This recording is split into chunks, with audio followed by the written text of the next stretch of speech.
Good afternoon. We'll wait a few minutes and let people catch up. Hope everyone had a very good weekend. We had this is the first time coming on since the debate, so we'll talk about these crazy poll numbers, the absolute disaster in the market today, and actually some discussion about the stimulus package actually being discussed between Mnuchin and Pelosi today. Be interesting if we get a stimulus. It would be a huge help. I'm not sure that anybody feels it will help politically, so that's why there's no urgency to do so. So we'll talk about that a little bit, but we just want to have people sign in. Mondays always seem to be our most watched podcast, so I think after a pretty interesting political weekend, we have a lot to talk about. Remember to feel free to comment, to ask questions. It always helps. We can have a little bit of back and forth and ideas. And if you disagree with something, say it. It's okay. That's the purpose of doing this live, was that we can interact. We can talk about this stuff. So good afternoon. I'm Steve Mazzacane. This is the Steve Mazzacane Podcast. It's still named the Steve Mazzacane Podcast until I change that. I don't love doing that, but I do want to find a better name for it. We're working on that. But thanks for joining us. Our last podcast was before the debate on Thursday, so we have quite a bit to talk about. But as we're going to do probably leading up until the election, we'll take a look at our polling, and we can do that by going to Real Clear Politics. I do this with you. I don't look at it beforehand, although in fairness, it's open on my laptop earlier in the day.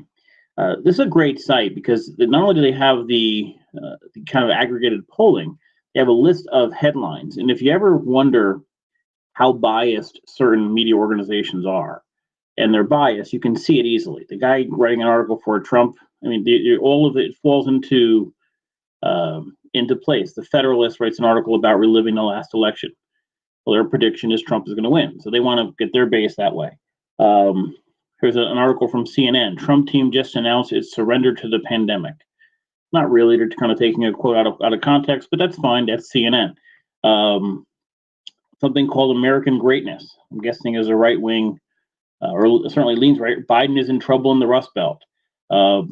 Politico leans a little bit left. Pelosi has a firm grip on power as Dems dream of the sweep. So it's interesting to see these headlines from different news organizations. And this is where social media becomes so dangerous, because if we have social media feeds and we're only listening to news sources that we like this site, we like this news site, we like what have you, we're going to get our own ideas reinforced. And so this weekend, I actually spent some time trying to make sure I was taking in both. I watched some MSNBC, I watched some CNN, I watched some Fox News. I went to some further right websites. I went to some further left websites, and just to try to get a feel for what's going on, because the polls are telling us one thing, but it doesn't feel that way. So let's talk about the polling for a second. Our national average is down to 7.9, which is, if I pull up this overall poll over time, 7.9, and remember, it was 9, well, let's see here. It was 10.3 on October 11th. So the national poll is tightening. No real surprise there. At that point, Biden was at 52%. He is still over 50 at 50.8. So the question becomes, once you hit that 50-point threshold, that's significant. If it drops below that, then you can start looking at some red flags. But Trump has not. He hit 43%. 43.7% or so in May. He has not been above 42 or 43 since then. In fact, we can go back a year and he hasn't been over 45.6%. So the Trump support is pretty solid. It just doesn't look like it's enough to win the race. And if we go a step further, go back to my numbers here for a second. Seeing the national race, remember, you have huge wins for Biden in states like California, states like New York. For Trump, it looks like he'll win Texas, but that seems to be more and more, those polls are tightening. I'm seeing a poll. I actually saw a poll that had Biden ahead in Texas. I think that's an outlier. You have to be careful this time of year, because normally if you're a polling company and you have such a drastic outlier, you would hesitate to put it out there. But now you can be wrong 90% of the time and right 10%, but if that 10% bucks everybody else's polling, you look like you foretold the future. You're a fortune teller. So it's good to be, if there were a few polls 4 years ago that said Trump was going to win, they look brilliant. Oh my God, we did something better. Nah, it's just, your samples, the size of the samples and who you sampled and that sort of thing. So it is tightening on a national level, but not nearly enough for us to think there's going to be a drastic change. Where we do have to look a little closer is in our swing states. So if you're looking at Real Clear Politics on the right-hand side, election 2020, national average, now 7.8. Top battlegrounds, Biden 3.9. Now, why does that matter? Because if we click on Biden 3.9, and you're going to get to a battleground, I'm going to pull this up here. Hold on one second. So right now, and even you can see this, Trump is rising a little, but he has not gone over this 45.4, 45.5 number where he was in September, and he's pretty much there now. Biden has maintained a 49.5, 49.3 level. It's a little worrisome that he hasn't pushed that in battlegrounds over 50, but in some battlegrounds, he has individually been over that. So we have a 3.9 lead. If we look at October 13th, he had a 5-point lead. So it is tightening, but it was 3.9. Let's see, hold on for a second. It has been fairly consistent in this 4.39 area for the last week. Now, the last few polls that were just added to this were after the debate. So if you are of the belief that debate changed anything, we won't really know that for 3 or 4 more days, and that will be interesting. But Trump is running out of time, and all the numbers tell us the same thing. Most of the polls are in line with that. Even seeing Texas, all the polls are now consistent with Trump with a 3 or 4 or 5-point lead, which is much smaller. So this is why the national number doesn't really make much of a difference. Trump may win Texas by a smaller margin, and Biden wins California by a massive margin. He's going to have a huge advantage in the popular vote. It doesn't, as we know from 4 years ago, doesn't make a massive difference in actually winning the election if those swing states don't go his direction. Let's look down at some of these polls. Top battlegrounds, Trump versus Biden. Florida, Biden up 1.5. Pennsylvania, Biden up 4.9, but also not over 50% in aggregate. Michigan, over 50%, up 8.1. Michigan looks like it'll be a Biden state no matter what. Wisconsin, Biden up 5.4. North Carolina, up 1.2. I saw a North Carolina poll where Trump was up 2, and then Arizona, Biden's up. So in all of the top battlegrounds, Biden's up, and fairly significantly. So the question becomes on battleground states. They were off 4 years ago. Are they off again, and by how much? So if they're off 2 points, of those 6 battlegrounds I just read off, Pennsylvania and North Carolina would go Trump. Biden would still win. Oh, no, I'm not Pennsylvania. I'm sorry. Florida and North Carolina would go Trump. So Biden would still win Pennsylvania, Michigan, Wisconsin, and Arizona, which I believe still gives him the victory. So if you're going to go a little further and say, okay, I think they're going to be off 4 points, you still don't win Pennsylvania, you still don't win Michigan, you still don't win Wisconsin, and you pick up Arizona, and I'm not sure that'll be close, but I don't think it's going to be enough to win either. So the paths for Trump to win are smaller and smaller and smaller. What makes all of this so interesting, so one of the comments, I've never once in my entire voting career been called to take a poll. Okay, I'm surprised with that on a local level. On a national level, no, there's no polling in Connecticut. There's no reason to poll in Connecticut. We'll talk about that. We'll talk about the Rosa DeLauro issue in a second, but there's no presidential polling in Connecticut doesn't really exist. It's not needed right now.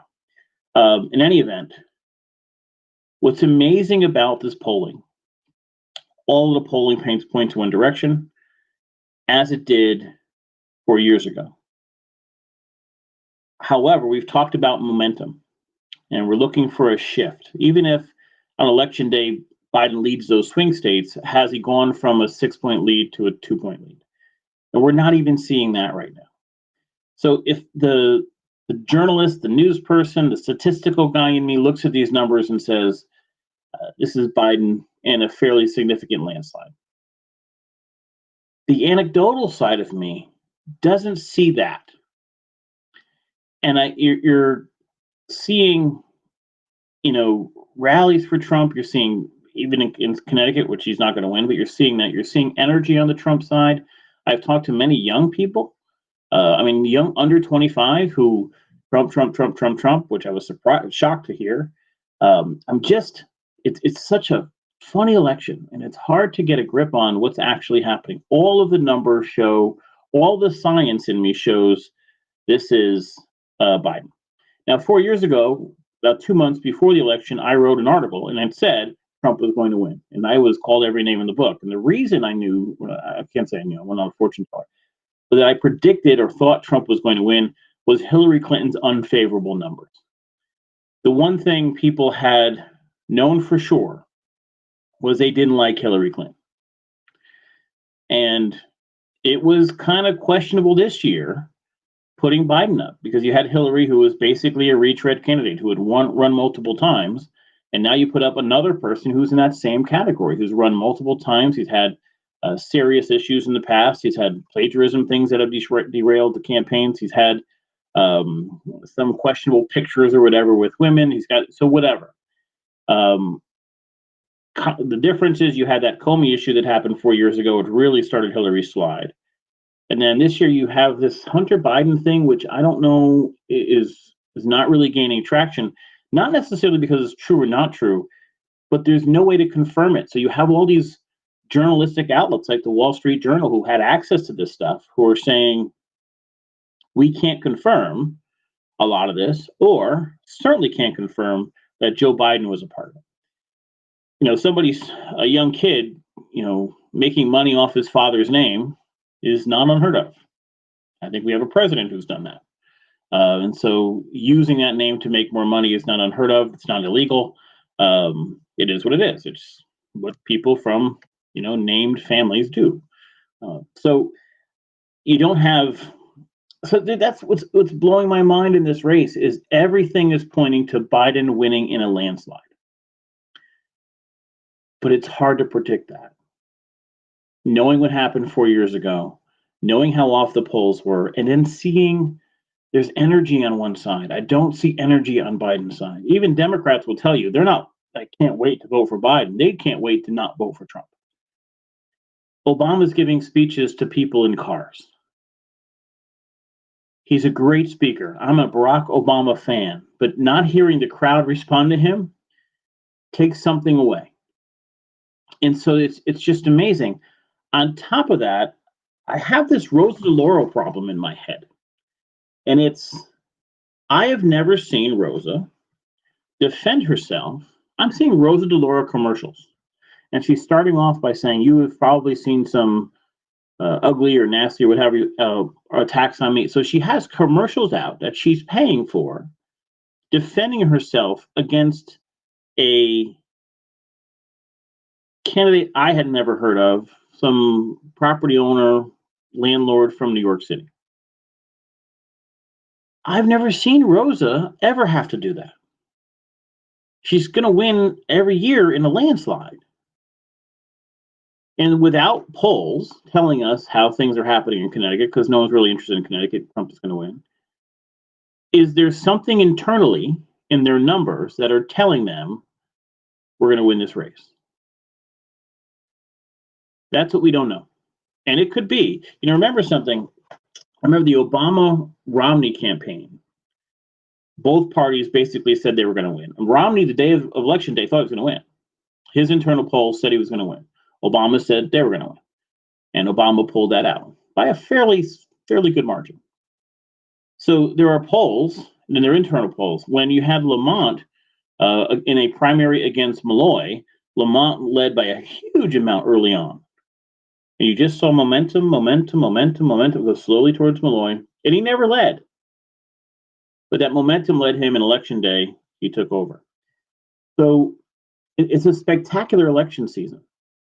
I've never seen anything like it. And everything is telling me, if I was not looking at any polls at over, I say, wow, there's far more energy on one side. Then you look at the polls and it's the complete opposite. There's a few things that the Democrats have going for them. A lot of early voting, and that heavily supports the Democratic Party.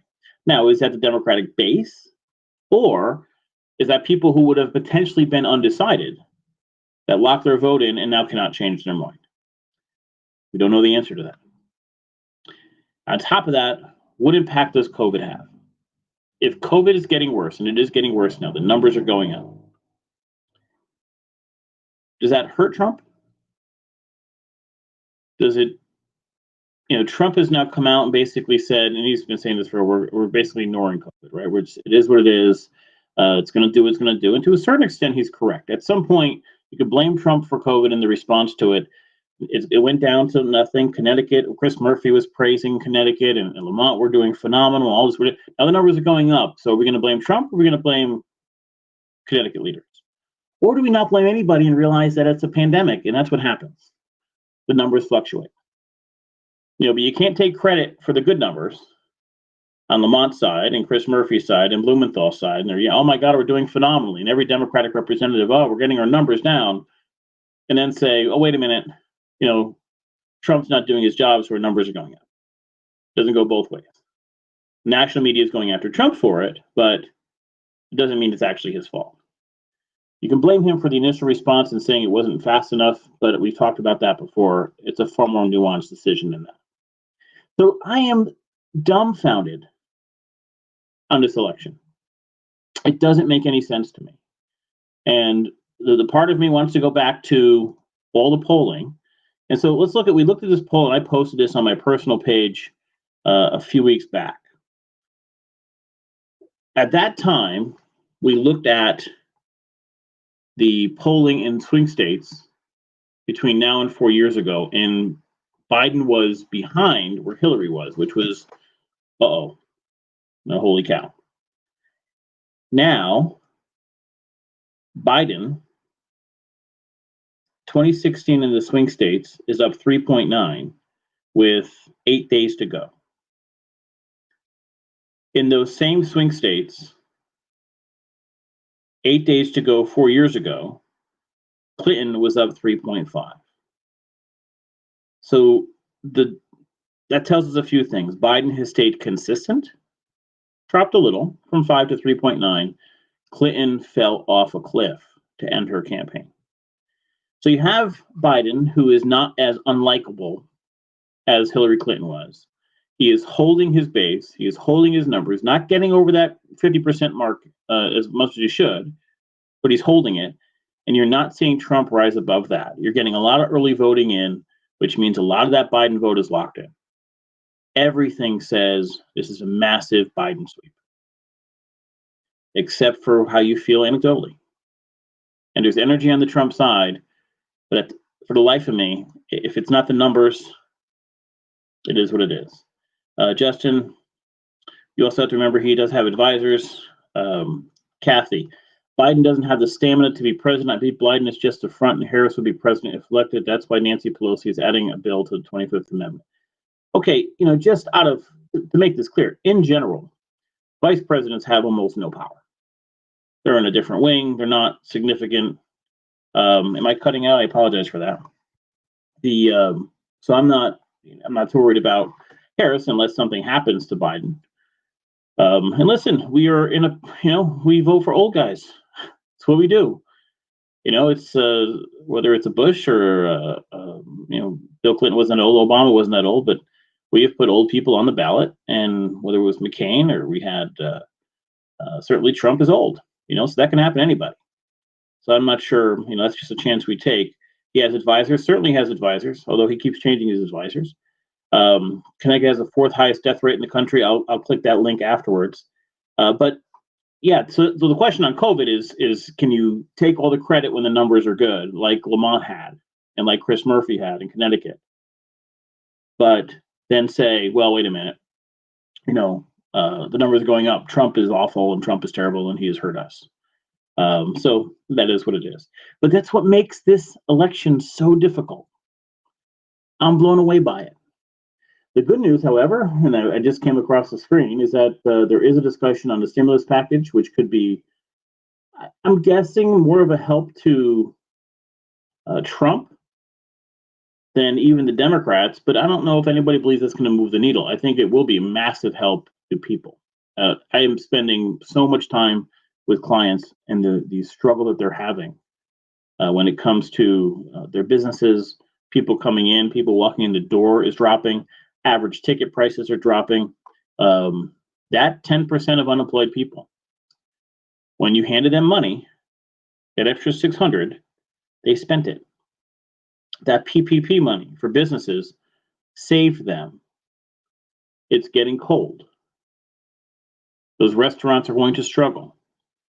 That this has taken this long is an indictment on Congress. And it doesn't matter if it's Pelosi or McConnell, doesn't matter, that they have ignored the issues that people are dealing with as these numbers have gotten worse and not passed something. In my opinion, far worse for the Republicans in the Senate. They were the ones that did nothing. Mitch McConnell did nothing to respond to the Democratic plan months ago. And now we're in this mess. It's nice that they're talking. It says they talked for an hour today. That's nice. But until something is actually passed, it doesn't really matter. And what's amazing about the election and the debate last Thursday and all these other issues happening is we have completely forgotten about the Supreme Court. No one's talking about it. I think it's just kind of a foregone conclusion, but nobody is talking about the Supreme Court. If I were to, I'm going to avoid making a prediction. I do think the polls will be a little bit different the next couple of days. Because we actually put up a post on Brantford 7 and asked for people's response on the debate last Thursday. And there were a lot of the partisan responses, but I will say this. My initial reaction was that was exactly what Trump needed. To anybody who was on the fence, and it may not be enough people, he needed to look at least somewhat presidential on Thursday night. And in my opinion, I know the polls say Biden won. If I was watching that as an observer with no horse in the race, I would have said Trump won. He made more solid points. He went after Biden on some key areas. Tried to paint him again as an outsider, as himself as an outsider, while Biden had been there for 47 years. There is a legitimate question to ask. You're talking about these issues, and you were there for 8 years. Why wasn't it done? And that's me saying it from a Obama fan. And I've not hid this. I will be voting for Biden. Later in the week, I will give you my reasons why. But a lot has to do with foreign policy. Although some of it has been good. But it's just the most amazing election. Because there's no, you can take the safe route and say Biden's going to win. The numbers say Biden's going to win, call it a day. But it's hard. And everything looks Biden's way. From early voting numbers to, listen, here's election night. You get to election night and you find out, let's say at 11:30. Well, here's the deal. You're going to have a 3-hour time difference. So states like Arizona may get some elections from the results from the East Coast. We may not have results in this election for at least the idea of election night getting the results isn't going to happen because there's so many early voting or early absentee ballots going in. So I don't know when you're going to start getting these answers. Usually in the past, if you heard a response from Pennsylvania or North Carolina before the West Coast polls close, that could impact the West Coast vote. So a state like Arizona, which may be in play. In this case, that's not going to happen. So let's go one more time to Real Clear Politics. And see what the Las Vegas thinks is going to happen. Right now, latest betting odds, 64.6% for Biden, 34.5% for Trump. And the funny thing about that is if you just looked at the polling and you looked at early voting numbers, you looked at turnout in early voting, I would put Biden at 85%. So I think even Vegas is saying, let's hold off here for a second because this has happened before. But we're not seeing the momentum in the poll changes that we saw 4 years ago. The dislike of Hillary was clear. There's no dislike of Biden. This election is entirely about Trump. And there's no love of Biden. There's not people just, oh my God, Biden's going to save the world. But this is all about Trump. While he did a good job in that debate, it may not be enough. There may not be enough undecideds. There may not be enough voters left to still put a ballot in. And the question now becomes, when we look at the Rosa situation, we look at down ballot, what does that mean for Branford, for Guilford? Obviously, Scanlon's unopposed. I predicted all the Democrats would win fairly easily.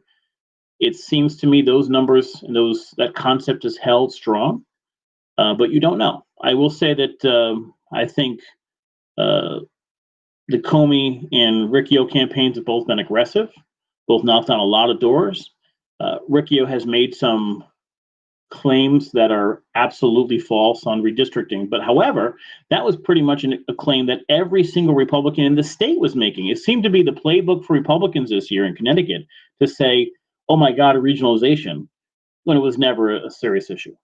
They just created an issue that didn't actually exist because nobody was regionalizing the schools. Nobody was mixing Branford with East Haven. It's not going to happen. That's nonsense.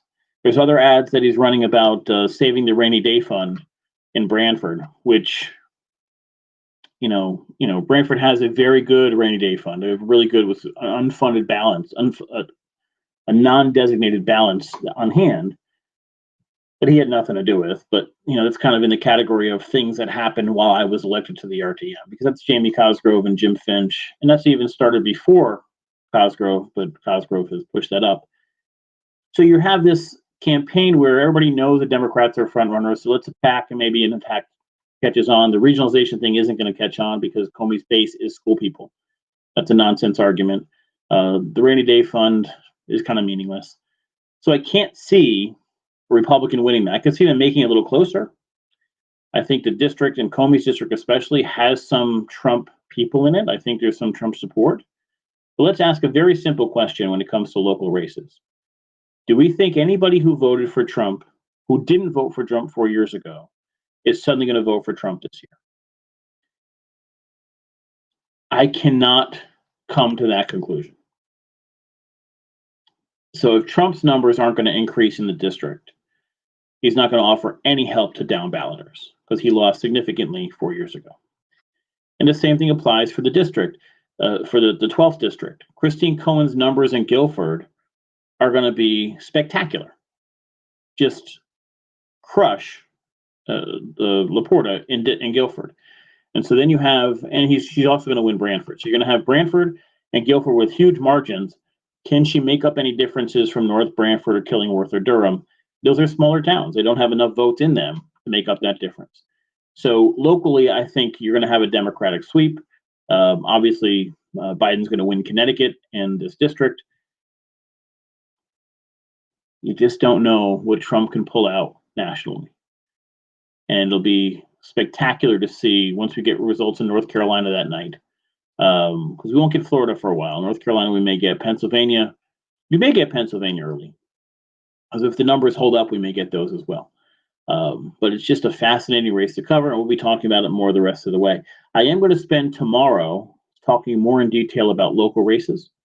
And those impacts and what's going on at the state level.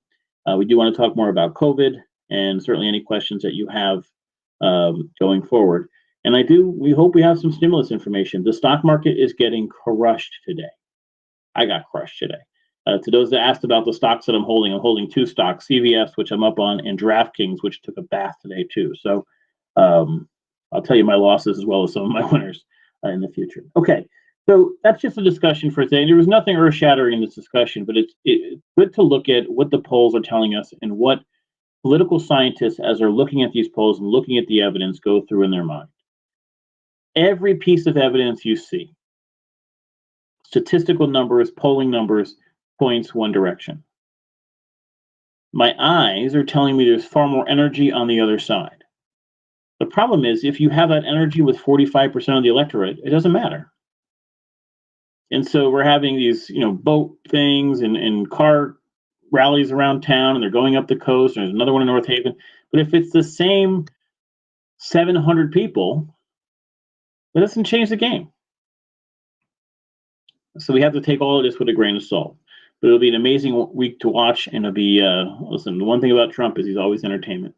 The Dow has had the worst day since September 3rd. And a lot of that has to do with no stimulus package.